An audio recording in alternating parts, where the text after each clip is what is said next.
Many of us don't take good care of ourselves. We're completely drained, run ragged, and exhausted, and yet we still try to give to others. We try to pour from an empty cup. What I'm suggesting is that rather than trying to continually pour from an empty cup, instead, you pour from the overflow. And what I heard recently that I love even more than pouring from the overflow is you pour from the saucer.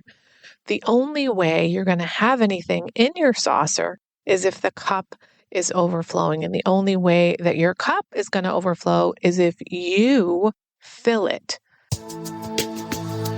Hi, I'm Barb Nangle. I want to welcome you to my podcast, Fragmented to Whole, Life Lessons from 12-Step Recovery, where I help people heal their emotional, psychological, and spiritual wounds and make deep, lasting changes in their lives.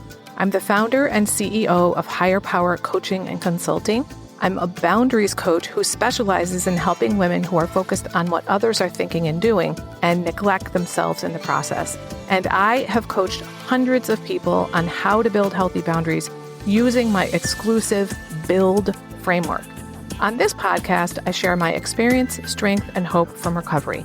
I don't support or endorse any particular 12-step recovery fellowship, and I don't claim to speak for any particular 12-step fellowship. I also don't believe that 12-step recovery is the only way to recover. You might need additional help.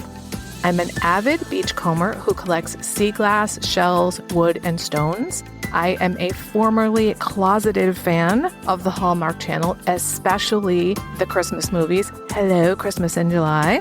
I wear fingerless gloves from September to June because my hands are always cold, so I have about 15 pairs. And I get a huge kick out of counting how many days, weeks, and months there are until my birthday or Christmas at completely random times of the year. My hope is that you'll find my words concretely helpful in improving your life, whether you're in recovery or not. If you like what you've heard on this episode, please screenshot it and share it on your social media and tag me at Higher Power Coaching. This is episode 238, Why Self-Care is Not Selfish, It's Self-Preservation. Self-care is not selfish, it's self-preservation. In fact, it's selfless rather than selfish. I was sharing this notion with one of my private clients the other day, and she was like, I don't know what that means. What do you mean by self-preservation? And I said, it means you're preserving your life. You're making sure you stay alive, that you don't die. That is what self-preservation is. Many of us don't take good care of ourselves. We're completely drained, run ragged, and exhausted, and yet we still try to give to others. We try to pour from an empty cup. What I'm suggesting is that rather than trying to continually pour from an empty cup, instead, you pour from the overflow.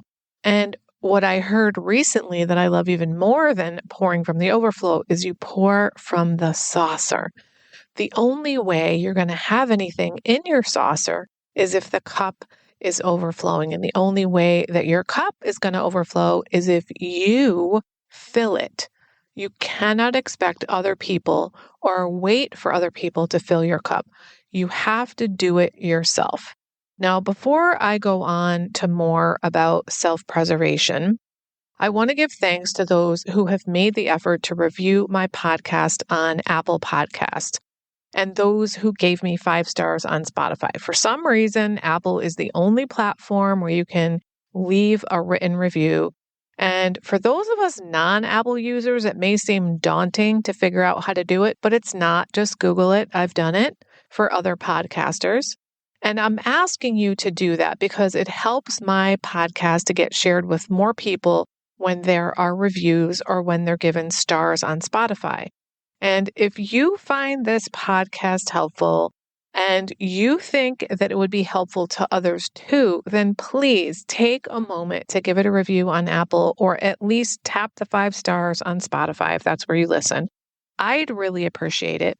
And the countless others who find it because of more reviews will appreciate it too. All right. So one thing I learned after I was in recovery for a while was that it used to be the case that I would go out to the world from a place of lack. I was lacking, which meant I was in need of something. Typically, it was approval from other people, which I didn't know was going on, mind you. I thought that I was just going out to the world because I was a nice, helpful person. And what I realized in recovery was that I was going to the world to get, because I needed to fill a hole, or to use this metaphor of the cup, I needed to fill my cup. I have healthy boundaries now, which means, among other things, I've learned to take care of my own needs. I've learned to engage in consistent self-care, which means I now go to the world from a place of abundance.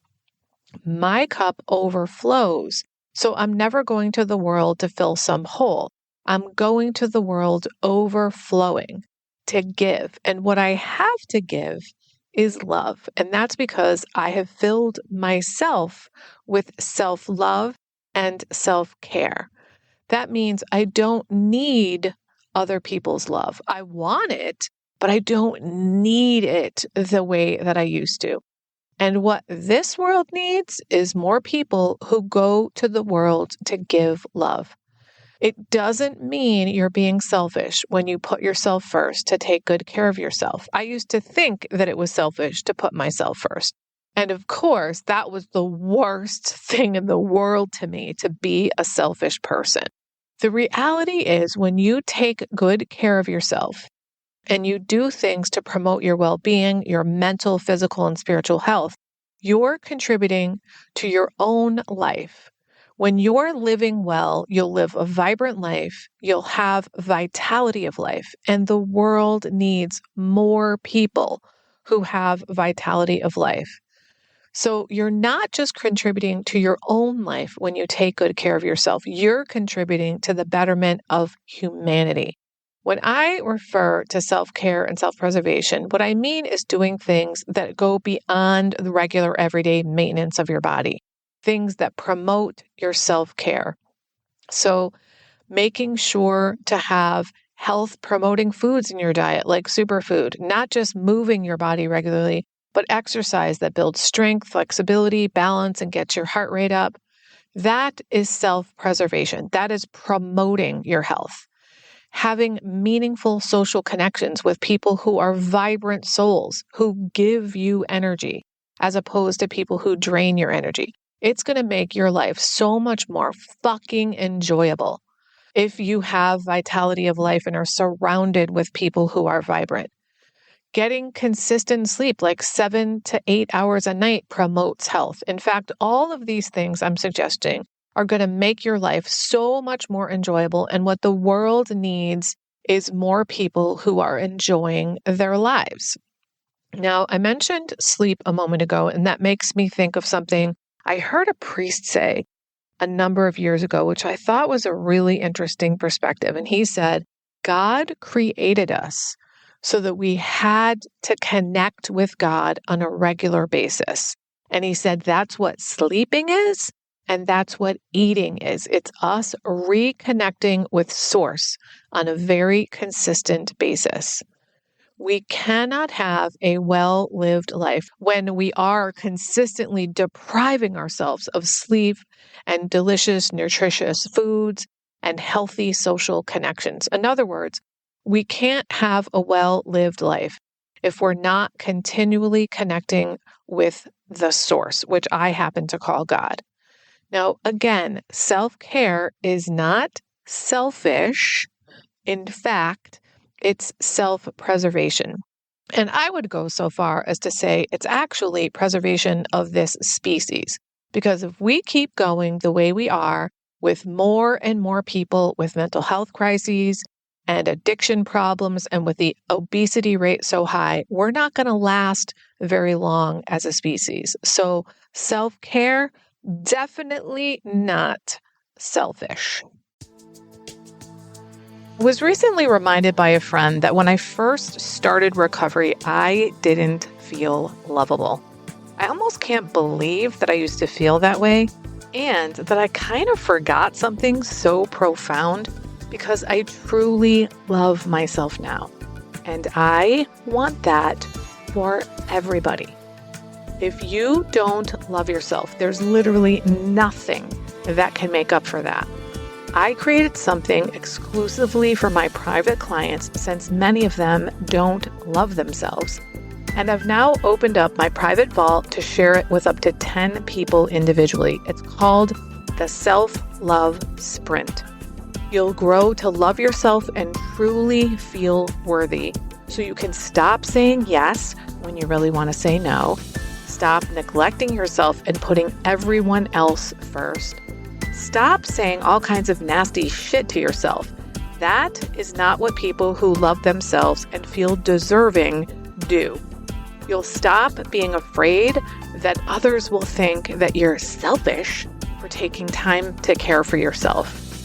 This is also for you if you don't really know who you are because you've always been such a fucking chameleon. Go to higherpowercc.com/love sprint. Remember, I'm only offering 10 of these, so don't wait. If you like this podcast, and I'm guessing you did or you wouldn't still be listening, then you're gonna love the other things I have to offer. If you'd love pre-release podcast scripts and episodes before anyone else gets them, or if you'd love access to content from my private vault that I developed exclusively for my private clients, which is like having a work session with me without me actually being there, go to patreon.com/higherpowercoaching. There are 3 tiers ranging from as low as $4 up to $24 a month. You'll also love my weekly newsletter, Friday Fragments, which has content very similar to the podcast. You can check it out at fridayfragments.news. That's fridayfragments.news.